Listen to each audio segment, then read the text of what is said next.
Dirty Birds, what's up? And welcome to another edition of Falcons Final Whistle presented by Zaxby's. I'm your host, Will McFadden, joined as always by Tori McElhaney and Terrin Waack, and we are here to talk about Wednesday's scrimmage. The Falcons had an intra-squad scrimmage.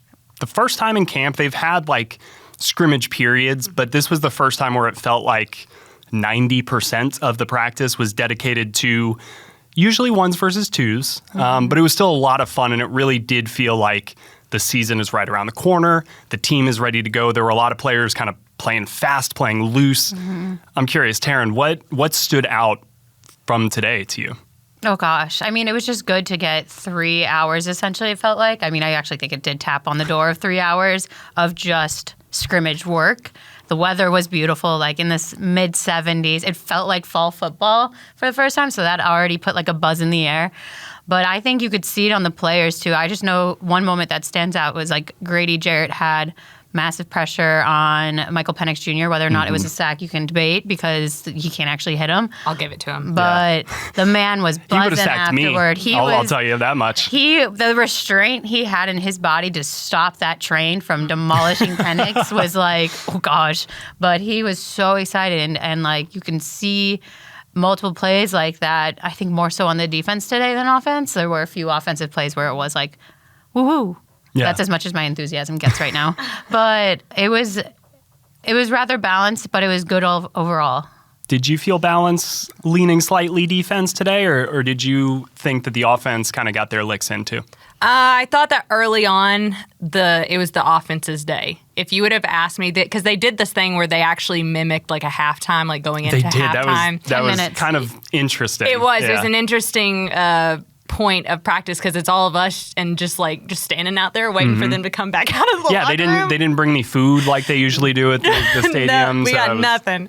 But it was funny because I thought coming out that the offense was just firing on all cylinders. I mean, it felt like Kirk Cousins and Michael Penix could not miss. I have their halftime numbers. Go ahead. Give them to us. Kirk was 12 of 13, and Michael was 14 of 16. There we go. And then Young Wei Koo was 3 of 3. Yeah. That is not missing hardly anything at all. And I felt that way. I felt like Darnell Mooney came out and immediately caught my eye with the connections that he has with Kirk Cousins and how comfortable I felt like Kirk was throwing the ball his way when, let's be honest, it wasn't like he was just standing out in the middle of nowhere by himself. There was some good sticky coverage, and I thought Darnell made a few plays. I thought there was one play in particular where something broke down and Kyle Pitts was completely open for a 45-yard touchdown. 45. Yeah, so I thought that the day started or the morning started very heavily lopsided towards the offense. And then when they came out after quote-unquote halftime, it was like the defense just flipped the script completely. Yeah. And they were playing with a new level of intensity. I think it kind of maybe took them a little bit to warm up. And, who knows what was being asked of the players throughout the practice. Even though it was a scrimmage, things are still scripted. For sure. So there's still certain things that they're working on and everything like that. But I thought that the defense looked – I'll give the first half to the offense – second half to the defense. Hashtag balanced. I just want to know who gave the halftime speech to the defense in the locker room. I mean, was it J.D. Bertrand? Was it Mike Abernathy? Who got on their soapbox? Ooh, yeah, speaking of J.D. Yeah, he got a lot of – him and Troy Anderson were your linebackers today with the first team because Caden Ellis and Nate Landman are out right now with a groin and a quad injury, respectively. And so we didn't see those two guys. So you got to see a lot of Troy Anderson and J.D. Bertrand with, the ones per se, which I thought was – it's always good to get those guys the reps, especially someone like J.D. Bertrand. We literally saw last year how quickly your depth can deplete in a matter of a play or two. Yep. And so being able to make sure that someone like J.D. Bertrand is ready to jump in if and when he needs to, even though all we've been talking about all camp long with the inside linebackers is feeling like it's a good problem that they have where they have 3 starting caliber guys in the room. What happens if the worst happens? Right. Can J.D. Bertrand kind of step up and be a guy in and of its own right? And so it was good to see that a little bit today as well. This week was like a preview of worst case scenario. Obviously, there's still 2 weeks until week 1. So I'm sure the hope is that both Caden and Nate will be okay by then. But this was essentially throwing JD into the fire so they could see he could step up to the plate if worst case scenario does happen. Yeah, I mean, like, obviously, at this time of year, there's always a lot of excitement. You're seeing young players step up, and you're seeing kind of like the stars play like stars because by this point in camp, everybody knows everybody's moves. There's nothing you can pull on anybody that's surprising. But I've been around teams that you have all these expectations, and then you're right, going into week 3, you look at the roster and it's completely different. And it's tough when you're one of those teams that's kind of going through a season like that. And when you look around the league, like there's going to be some teams where unfortunately it's just things kind of get derailed a little bit early just due to injuries. And that is why depth is so important. And especially like at inside linebacker, it's felt almost like a Mount Rushmore group where we've just had these solid 4.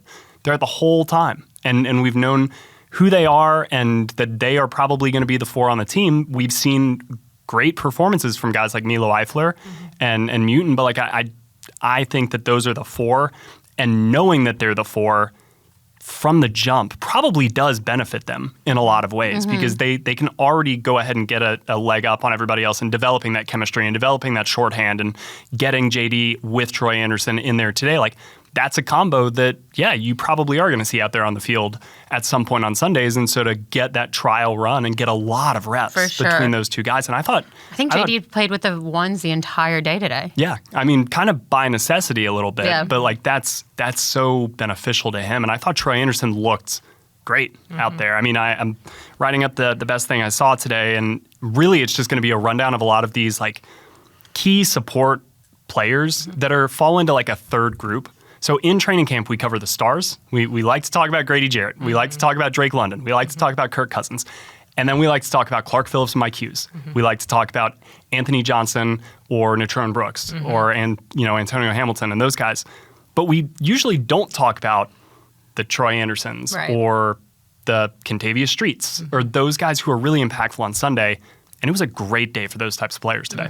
I said this immediately after practice ended where we were talking just in our little group afterwards, and I was like, man, I love watching the big boys get after it. And the quote-unquote big boys is this one grouping of defensive linemen that it's Zoe and JSW, James Smith-Williams, and then it's David Onyemata, Kentavious Street, and Grady Jarrett. They're the big boys. They're the run stoppers, and they had a few looks where it was like that 5 together up front, and I loved watching them play. These are the guys who you put out there, and you're like, no one's getting through these guys. And I thought that group, because the moment that you're talking about right off the jump about Grady Jarrett, that was the group that was in. Kentavious Street had back-to-back plays where he was in the backfield. And Kentavious Street is somebody who I thought came in off the street, no pun intended, last year, and immediately you felt a difference in the depth and also I think the level of play. I thought he was somebody who came out of left field. He was not someone, even when they signed him, he was not someone who I really thought too terribly much about. I just thought it was Grady Jarrett's hurt. You need some guys in there. You're running out of depth.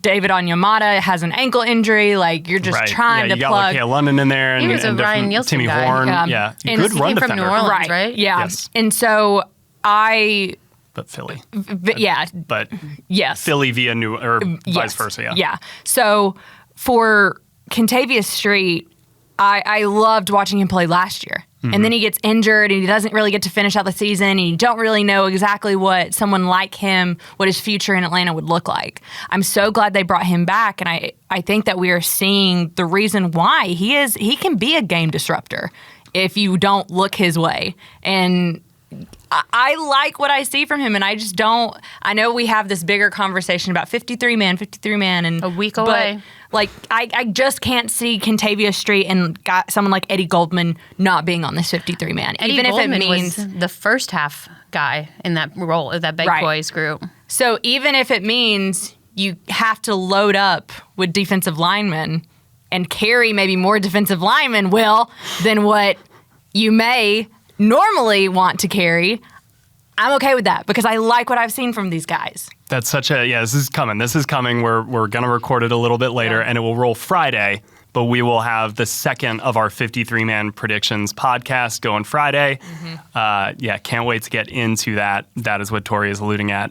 So find out the conclusion of this little moment on Friday. But yeah, we're going to get into a lot of the back end of the defensive line battle when we have that discussion. But what about the offensive line? What did you see from them, Terrin? Because the offense, I do think, was moving the ball. You were watching Tyler Algier and Bijan Robinson, and they had some decent holes to open up. So if we're kind of going to give a lot of credit, I think, to the big boys on the defensive line and the way that they're imposing their will, the other side of the ball held their own as well.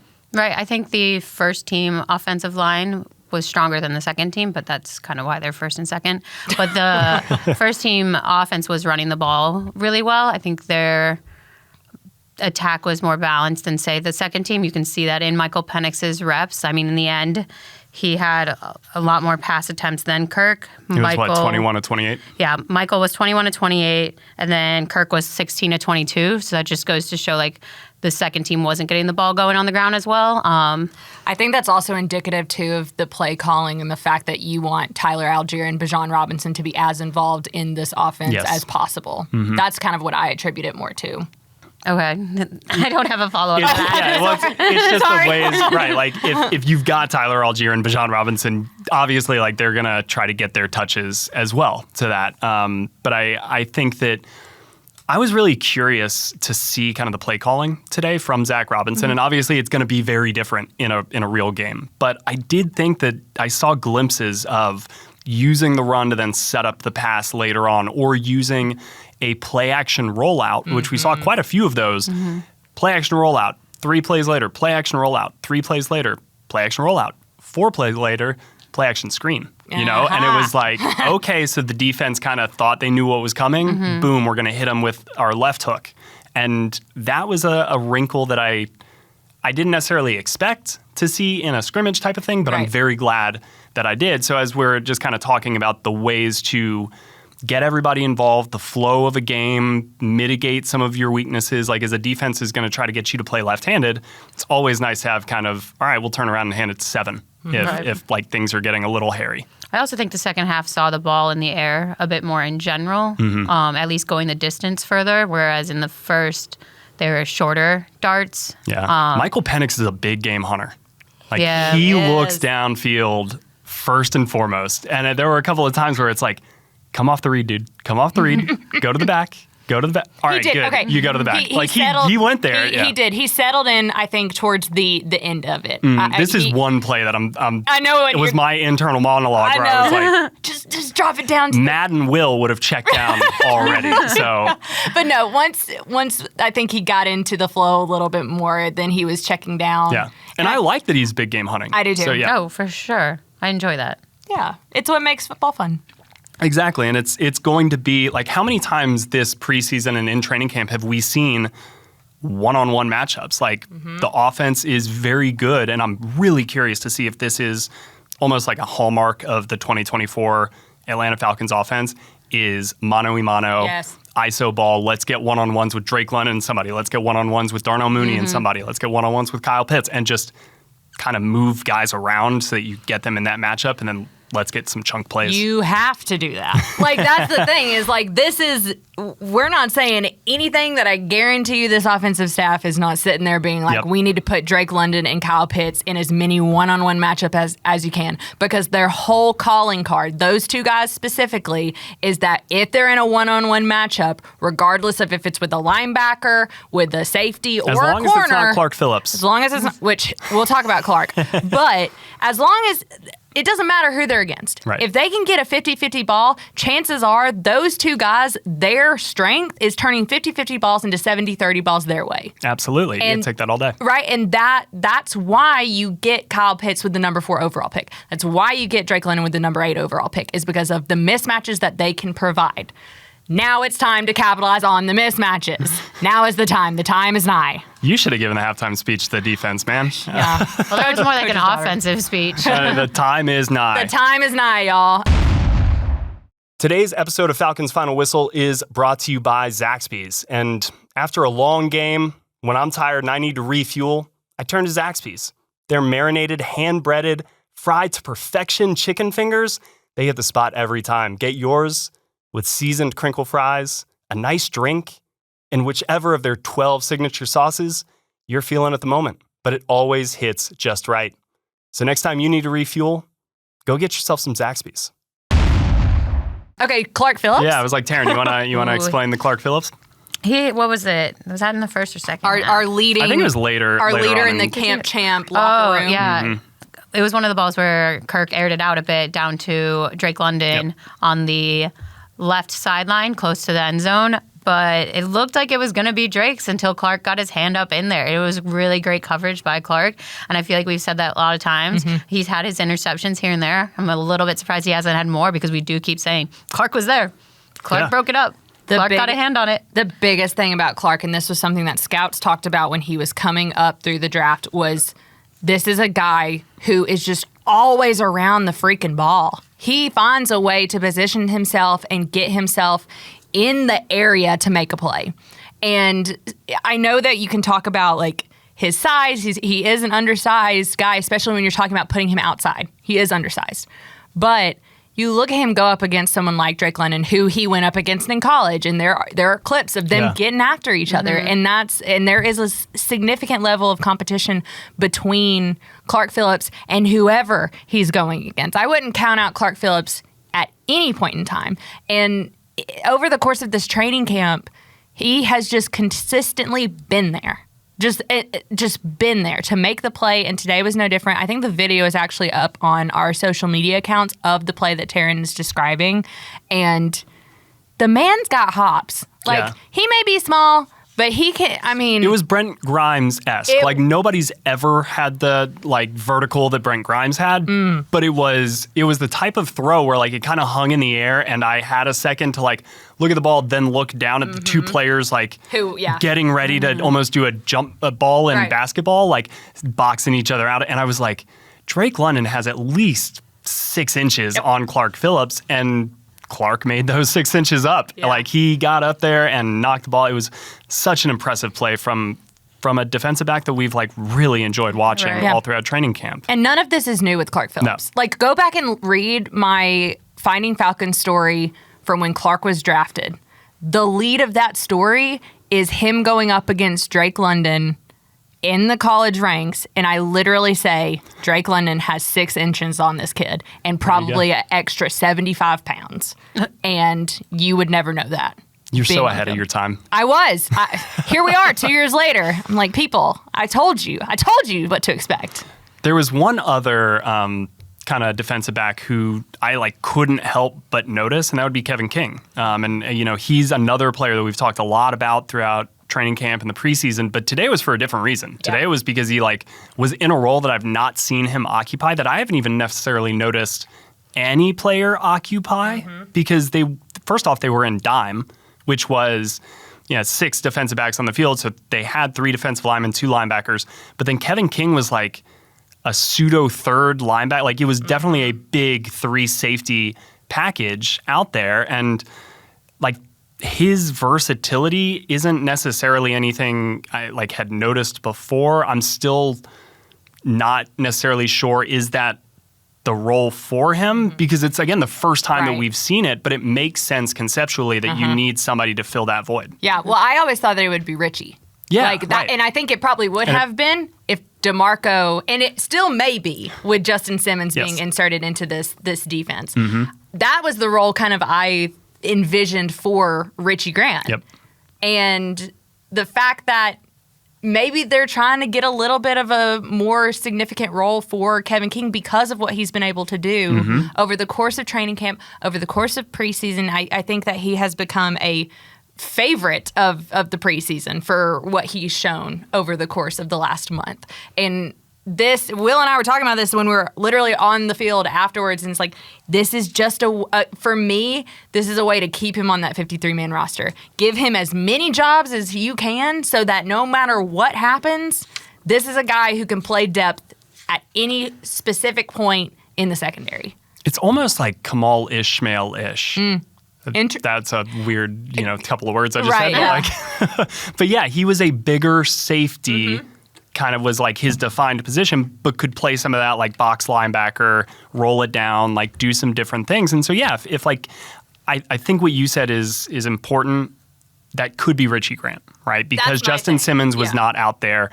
And so Richie was playing that back safety role, but if that had been the ones and it was Richie rolling down in with the linebackers and you got Justin Simmons, I definitely think that could be what it looks like. And that's encouraging to see the defense kind of continue to evolve and be a chameleon, and they're throwing a bunch of different things out there. Before we get to Camp Champ, though, I know after practice wrapped up, Kirk had an amazing story at the podium. And Terrin, you were the only one in there. Yes. So would you like to recount Kirk's tale? Well, the Falcons went to a water park yesterday, and Kirk was like super excited. The photos of it are great. Those are on Twitter, Instagram. They really one are of the great two. photos. Both. I have a complaint. Oh, no. I wanted to go. The invite was not extended to any of us. I love a good water park. You guys weren't there? No. I was. No, Will. Don't that. listen to I Will. got the invite. You guys didn't get the invite? No. I love a good wave pool. And the fact that we did not catch an invite, I'm upset. Well, we can get them back with this kind of prank that Kirk experienced in Minnesota. So apparently, like, everyone's always been like, one day they're just going to call camp. They're just going to be like, you know what, guys, we're not going to practice today. We're going to go to an amusement park, a water park, something, just spontaneously late in camp. He said he's always been waiting for that moment in his career. And it hasn't happened until obviously yesterday. But he said one time in Minnesota, the long snapper rented 6 like coach buses and had them parked at the facility, like in between the practice field and like wherever. I don't know. I don't know how clearly that. Visible just to clearly all the there. players, yeah. And it was like so obvious that the linemen didn't tape up. Like they were so convinced that they were going to go out onto the field and be like, "No practice today, folks." It's a water park. And so they're out there and they blow the whistle and they're like, "Okay, like, are they going to call it?" And then no, they start practice. And as soon as they start practice, the coach buses drove away. And apparently the lineman took forever to forgive the long snapper. Like he had to like buy them dinner and whatnot, and apologize. Yeah, but like that is an elite prank. That is the guts on the gosh. long snap. I need to go figure out exactly who that is. But like He didn't say what year it was, so I hope there haven't been multiple long snappers. But I want to give him his kudos because that is an incredible prank. he must have felt so secure in his role and job to be like, I'm messing with the starting quarterback. Like I'm messing with the entire team, not just one group. Okay, cool. So let's go ahead and wrap up today's recap with our Camp Champ as always. Tori, we'll start with you. My Camp Champ nomination for today is Kentavious Street. And today's Camp Champ, I could have given it to a ton of different people. I thought about giving it to Darnell Mooney. I thought about giving it to Clark Phillips again. But we are avoiding giving it to Clark again. We've talked about him so much. He's running away with it. He's going to be the 4th chair on this podcast if he wins another Camp Champ. Yeah, the next host of Falcons Final Whistle Podcast. But no, I ended up going with Kentavious Street because of what I said earlier, where I feel like he has played his way onto the 53-man roster. And I, again, can't see him not being on it.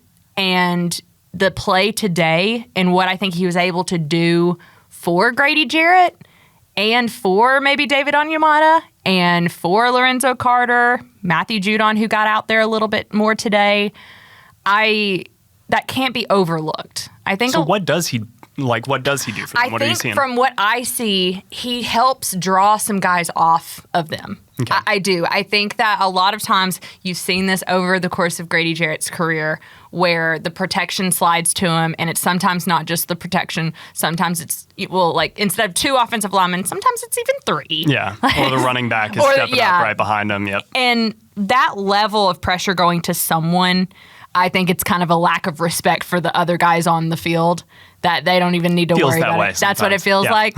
And I feel like Kentavious, the way he plays, you got to respect it. Yeah. It may not always show up in the stat sheet, but sometimes a good defensive tackle, in my opinion, isn't always going to show up on the stat sheet. And that's okay. And the way that I think you have to account for Kentavious Street when he's in there, because of the level of play he has, because of the physical presence that I think he is, because he looks a little bit like David Onyemata. Mm-hmm. Maybe he's a little bit bigger though. I'd have to like really break it down and look. I'm not entirely sure. But when you have those three in there next to each other, it's a pretty daunting presence. Yeah, dense. Yeah, very dense. That's the right word. The big boys, if you will. And I think that draws the eyes away from someone just looking at Grady Jarrett. You cannot do that anymore with this defensive line. You can't just key on Grady Jarrett and expect there not to be repercussions for that. Yeah. And that is something that is very, very different with this defensive line that hasn't necessarily been there in the past, if I'm being completely honest. Kentavious Street is a part of that. For sure. I liked what you said about him not really like making plays that aren't going to be reflected on the box score in the stat sheet. And that's kind of like my camp champ for today was Charlie Warner for very similar reasons. Like he did have a nice little screen catch. It almost felt like hey, we're throwing you a bone here because you've just done so much job, man. Great dirty work for us today. So like, here's your reception. But I was watching him just as the kind of like motion tight end. And that's the position I played in high school. So I'm a little bit maybe You're like, biased. I'm just a little more familiar with like, all right, what are you maybe trying to do here? Yeah. There's a far cry from my high school career to Charlie Warner's NFL career. Want to put that on the record. But you didn't have to. We already knew. Oh man, my high school football career was a joke. Anyway, he was just so good on leverage blocks, and he was so good at and this is something I'd love to ask him is like Bijan's shiftiness. It almost feels like he's aware of how, and good running backs do this, how do I set up my blocker? So if I'm coming here, but Charlie's here and the defender's here, I'm cutting back so that then Charlie's now right in the perfect position to make that block. And there just wasn't really a miss that I saw from Charlie. And on top of that, he was just such a big energy player out there today. He'd have a block that would spring a run for a first down and then do like one of these and just like give fist pumps. Like he just is having so much fun, and I love that. He loves the role that he is there to play. Yeah. And that's so noticeable. And I think it goes back to, I know everybody was making fun of me for at the very beginning of camp for picking that Charlie Warner and Ross Dilley were going to be important like free agency signings. People made fun of you for that? Yes. And I want to stand on business. I'm going to stand on business. Laugh. I get the last laugh because Charlie Warner has been someone who I've thoroughly enjoyed watching this camp. And you're exactly right. And when Dwelly. you're talking, when you're talking almost about one-handed catch. Yeah, the motion in front of Bijan, and you have the whole opening up. You have Jake Matthews, you have Matthew Bergeron, you have Drew Dahlman kind of getting inside, and then you have Charlie Warner kind of just piercing through the middle right in front of Bijan, getting to the second level, getting a linebacker or a safety, just that's all that Bijan Robinson needs. Yeah. Bijan Robinson has worked with a lot less. And I think that don't miss that in what's happening in the run game when you finally do see it go 110%. And the honestly, the part of Atlanta's run game that was missing, I think, last year that was apparent in, 2022, was those second-level blocks. We saw a good bit of, 6-7 yard runs last season. The year before, I think we saw a few more, 12, 14 yard runs. Yeah. And that is where getting that linebacker, getting that safety on the second level keeps that hole open a little bit longer. I'm excited to see if they can get back to it. But Terrin, who was your camp champ for today? Well, I came off the field, went straight to y'all and said Kentavious Street.